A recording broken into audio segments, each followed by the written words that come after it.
Assalamualaikum, halo Sobat ASN dan seluruh pendengar podcast kita. Selamat datang di Ruang Bincang Inspiratif, tempat kita ngobrol seru seputar inovasi dan semangat baru dalam dunia birokrasi. Dari kami, peserta Latsar CPNS Mahkamah Agung Republik Indonesia tahun 2025. Bersama saya, Anggun Dwi Utami dari Pengadilan Agama Padang Panjang yang akan menemani perbincangan kita pada siang ini. Hari ini kita akan membahas topik paling hangat, yaitu Smart Governance. Kita akan kupas tuntas bersama teman-teman hebat yang sudah hadir di studio hari ini. Mari sama-sama kita langsung kenalan aja ya teman-teman. Kenalkan, nama saya Inisa Quintania dari Pengadilan Agama Padang Panjang.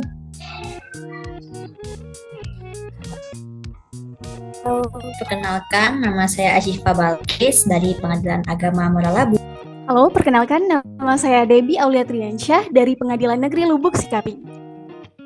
Halo, perkenalkan nama saya Ega Rosmi Gustamala dari Pengadilan Negeri Sawah Lunto. Oke, terima kasih ya teman-teman. Kita langsung aja. Jadi menurut teman-teman apa nih? Apa itu Smart Governance? Bagaimana penerapannya di instansi pemerintah? Dan seperti apa peran ASN di dalamnya? Kalau menurut saya, Smart Governance itu lebih dari sekedar pemakaian teknologi. Itu adalah bentuk transformasi pemerintah digital yang berpusat pada masyarakat.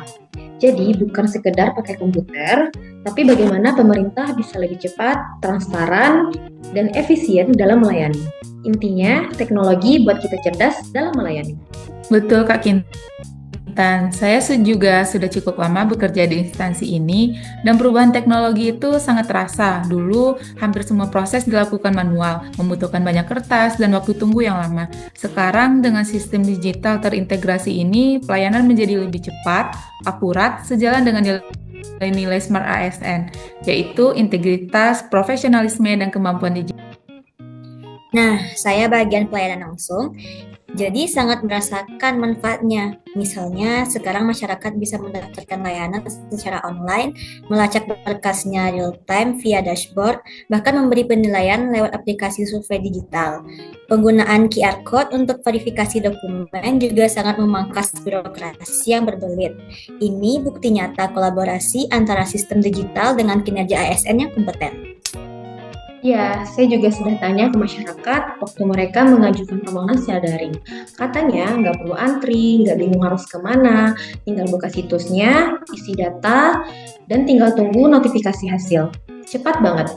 Saya merasa ini peningkatan kualitas layanan yang signifikan dan menghilangkan potensi praktik pungli karena semua terekam digital. Wah, keren ya teman-teman. Tapi tentu semua ini nggak akan berhasil ya tanpa kesiapan ASN sebagai pelaksana. Teknologi hanyalah alat. Menurut teman-teman, apa nih langkah penting agar ASN kita bisa menjadi Smart ASN dan mendukung penuh Smart Governance? Menurut saya, kuncinya ada di 3 hal yang fundamental: literasi digital, kolaborasi, dan juga inovasi. ASN harus belajar teknologi baru, terbuka dengan perubahan, dan berani mencoba solusi baru untuk mempermudah masyarakat. Jika ASN tidak adaptif dan kompeten secara digital, sebagus apapun sistemnya tentu akan sia-sia. Betul, ASN juga harus punya integritas dan akuntabilitas yang tinggi. Teknologi bisa membantu transparansi, tapi kepercayaan masyarakat tentunya sesuai dengan perilaku ASN-nya. Smart Governance sangat bergantung pada Smart ASN yang berorientasi pelayanan. Ini mencakup etika digital dan keamanan data. Kita harus memastikan bahwa data masyarakat itu aman dan tidak disalahgunakan. Menarik sekali ya, agar pembahasan kita lebih kontekstual. Mari kita lihat kasus nyatanya.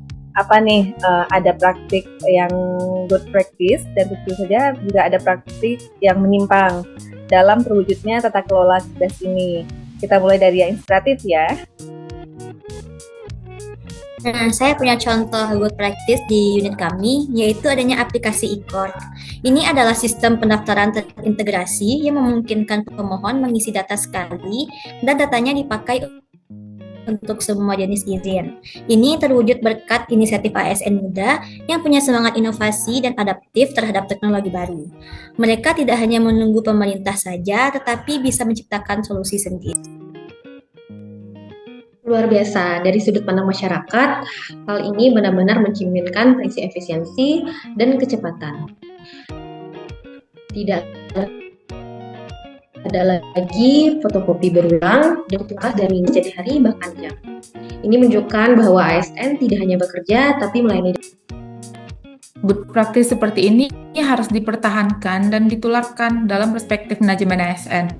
Kunci keberhasilannya adalah leadership yang pro inovasi dan sistem penghargaan yang jelas. Pimpinan juga harus memberikan ruang eksperimen kepada karyawannya untuk mengapresiasi dan keberanian yang mencoba hal baru.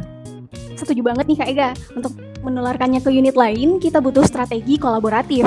Pertama, adakan knowledge sharing session yang wajib diikuti oleh unit lain. Kedua, sediakan platform digital blueprint agar unit lain bisa mengadaptasi kode dan sistemnya tanpa harus mulai dari nol. Dan yang ketiga, jadikan target inovasi sebagai bagian dari sasaran kinerja pegawai tahunan. Ini adalah cara cerdas untuk memastikan inovasi tidak hanya terhenti di satu unit. Kita bisa menggunakan teknologi untuk menyebarkan kebaikan. Wah, sangat inspiratif ya. Namun di sisi lain, potensi penyimpangan juga ada.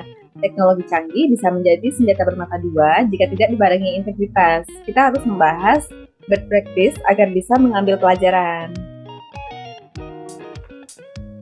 Nah, saya punya contoh best practice yang paling umum. Meskipun sudah ada sistem digital, masih ada penolakan halus terhadap layanan digital. Adanya oknum yang sengaja mempersulit sistem dengan mengarahkan masyarakat untuk mengurus secara manual karena dengan harapan orang oknum tersebut dapat imbalan yang diberikannya nanti. Sehingga itu jelas menyimpang dari nilai akuntabel dan berorientasi pada pelayanan.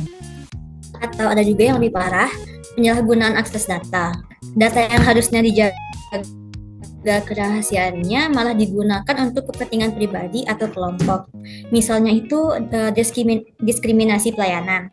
Ini adalah pelanggaran serius terhadap integritas ASN dan merusak kepercayaan publik pada smart governance. Teknologi hanya merekam, tapi moralitas pelaksanaannya tetap yang utama.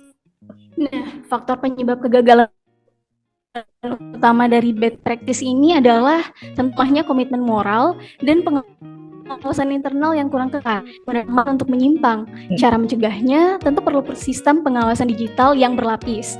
Contohnya, misal setiap akses ke data sensitif harus terekam dalam log history dan diverifikasi. Oke, jadi menurut teman-teman apa nih alternatif terbaik untuk menghindari penyimpangan ini? Tentu alternatif terbaiknya adalah dengan membangun budaya anti korupsi berbasis digital. Semua proses harus terotomisasi sejauh mungkin, meminimalisir interaksi langsung yang rawan dengan transaksional. Selain itu, edukasi etika digital dan sanksi yang tegas dan transparan bagi pelanggar akan menjadi kunci. Jika publik melihat sanksi diterapkan, ini akan menjadi efek jera yang kuat. Luar biasa ya, diskusi ini mencerahkan. Smart governance bukan hanya soal aplikasi, tapi soal cara berpikir baru, bagaimana pemerintah hadir secara cerdas, cepat, dan dekat dengan rakyat. Ini menuntut setiap ASN menghidupkan nilai berakhlak dalam setiap sentuhan digital. Dan tentunya transformasi digital adalah perjalanan yang panjang, tapi dengan semangat kolaborasi dan integritas, kita pasti bisa mencapainya. ASN muda, ASN senior, dan juga masyarakat, semuanya punya peran penting dalam mengawal tata kelola yang cerdas. Ya, karena smart governance bukan hanya program di atas kertas, tetapi budaya kerja baru yang lebih efektif dan transparan. Mari kita dukung bersama agar layanan publik semakin mudah, cepat, dan berintegritas.